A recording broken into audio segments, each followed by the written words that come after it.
choose? No, I'm still in school lang. You're still in school, nababalance mo. No. Depende.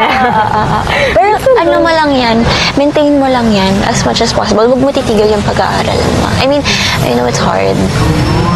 Mahirap yan. Mahirap nga naman i-balance. But, anong mo? Grade mo? Grade 10 lang. Grade 10. I'm not even done, like, first quarter pa.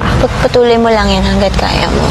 Kasi yung pag-aaral mo, magiging fallback mo yan. Kasi alam mo naman na, di ba, in our industry naman, it's not, yung pacing naman, hindi naman lahat tayo pataas. Minsan it goes like that, yung back yan. So, it's not really that stable. At least may fallback ka kahit pa paano. So, if you one day may realize or may isip mo na, oh, maybe I can do this or do that, at least you have that. You have a fallback. Do you want to go to college ba? Yeah, I want to finish. Anong dream, mo? Not school, course. Course? Baka business. Business, yeah. lang din, yeah. Kasi I'm already in, actually, it was either like music and arts or like business. Kasi I also like film. Like, actually yung project natin ngayon, super interesado ako. Pero I'm like, okay, chill muna, kayo muna. Kasi everyone is so into it. I don't wanna put too much there. Yeah, gets naman. So what, kung ano lang maambag ko, yun lang.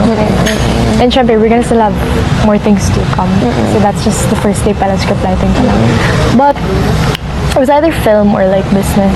But right now, I think I'm leaning more into business din. Yeah. Kasi if I'm already in the art, and I'm sulking myself in the art, so parang, I'll just stay there na lang. Kung ano nagpapatibok ng puso. Ay, what if siya? Sino? Joke Sino lang. yan ha? Bata ka Wala, pa. joke 16 ka man siya rin. Si Lord. Pero may crush. Nagka-jowa ka na? Ever? Oh. Ever? NBSB ka? Really? No boyfriend since birth? Wow! Diyos ko! Very good! Siyempre, crush na mo. Crush. Catholic ka, Christian? Christian. That's nice. You? Ako din, Christian din ako. Ay. So,